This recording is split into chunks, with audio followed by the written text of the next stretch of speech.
Folks, thanks for tuning in to On the Trail of a Nephilim. There is a hidden history that has been deliberately obfuscated from the peoples of the world, and that's why we are on the trail. Our lead story today, this is from Judicolor Rock. We talked about that yesterday. Very mysterious artifact. But today we're going to circle into or talk about the Nikwasi Mound. I think you'll find that interesting. We'll get into that and so much more after a word from our sponsor, Virtual Shield. A new surveillance bill will allow Australia to spy on their citizens' internet activity. This bill gives the Australian government the right to disrupt private citizens' computers, hack their online accounts, and modify or delete data. Government overreach, underline that word, and corporate tracking are at the top of reasons why VPNs are becoming more popular. When it comes to VPN, Virtual Shield is fantastic. Here's why. First, Virtual Shield is a no-log VPN. That means Virtual Shield doesn't store your search history on their servers. Second, it's the fastest and easiest VPN. Third, they have a 30-day free trial. Come on, folks, 30-day free trial. Give it a go. If you want to stay anonymous online, you'll love Virtual Shield. This Black Friday, you can try Virtual Shield for 30 days free, plus 50% off for life if you hurry. virtualshield.com/LA or click the link below to start your free trial. Once again, virtualshield.com/LA. I'll run the clip again, and please pay special attention to the mound, because that's what we're going to drill into today, and I think you'll find that interesting. Of course, we're not drilling into that literally, although I wish we could. There are skeletons that are there. It's never been exhumed.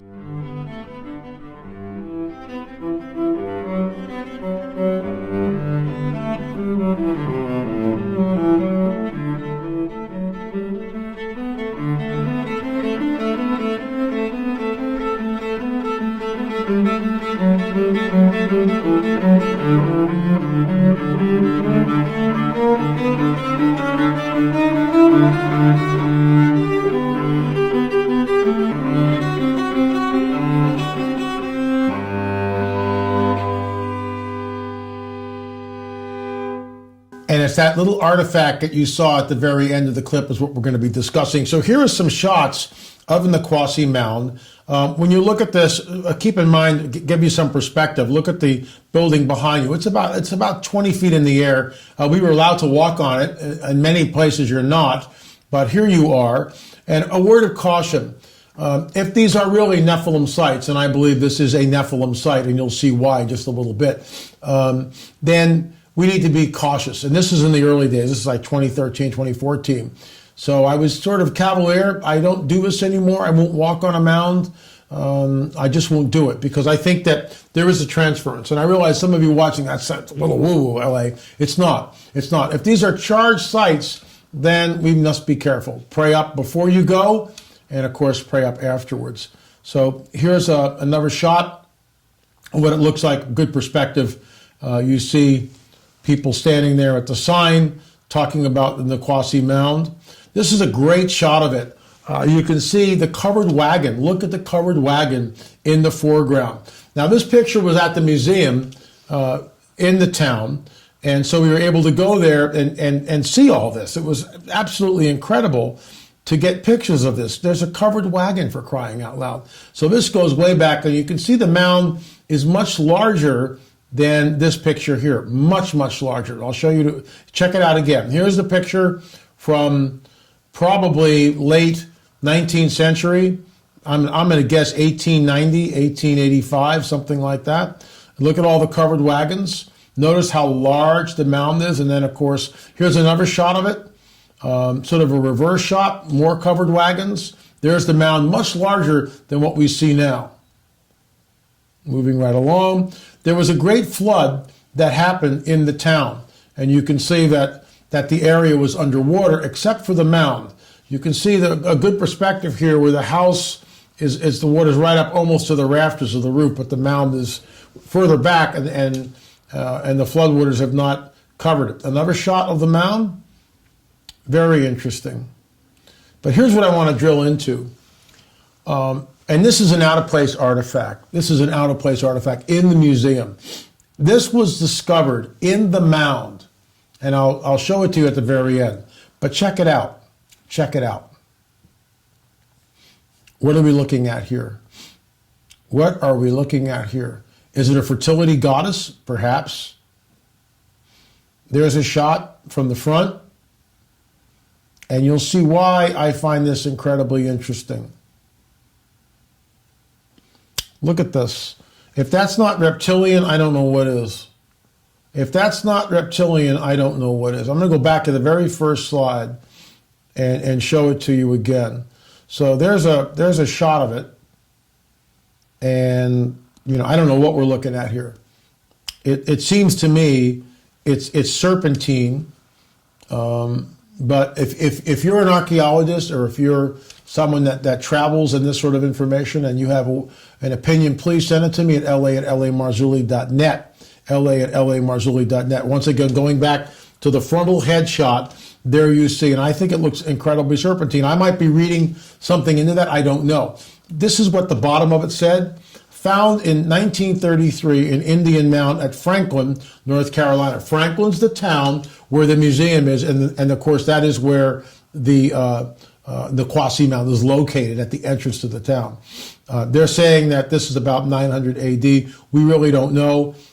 The people at the museum said that Native Americans traveled in this. They made effigies like this. If you know something about this, please shoot me an email at la@lamarzulli.net. Again, this was in the museum at Franklin. If you live close to the area, you can probably go and see it. Let's move right along to our UFO report. Pentagon creates a new UFO task force. Isn't that interesting? So the old task force, ATIP, that was defunded and deplatformed. Now they've got something new, and of course this is what they're saying, that it's basically to assess what this unidentified aerial phenomena really is. In my opinion, that is complete doublespeak. They know exactly who it is and what it is they're dealing with. In fact, I would even go a step further. There was a quid pro quo that happened way back in the Eisenhower era.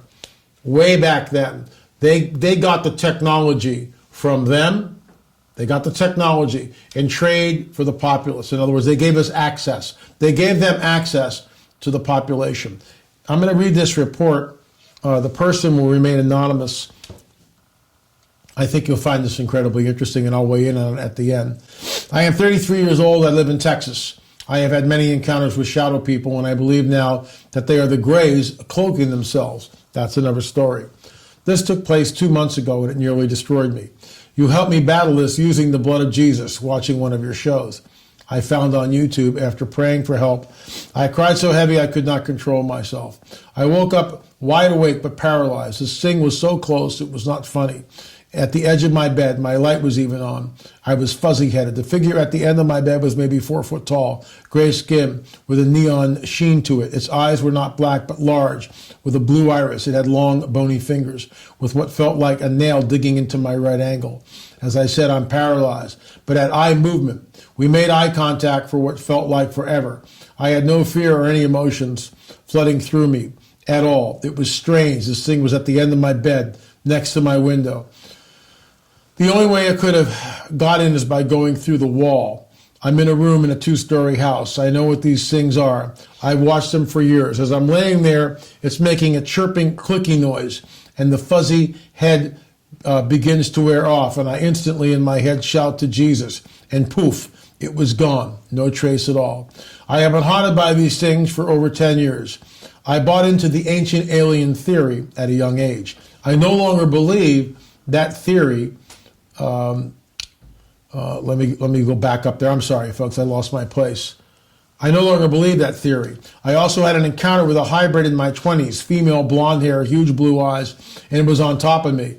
I was in and out of foggy sleep, and it took my seed, if you know what I mean. She also spoke to me during the encounter, but I can't remember what she was saying except for, does that feel good? Bottom line was, I was raped.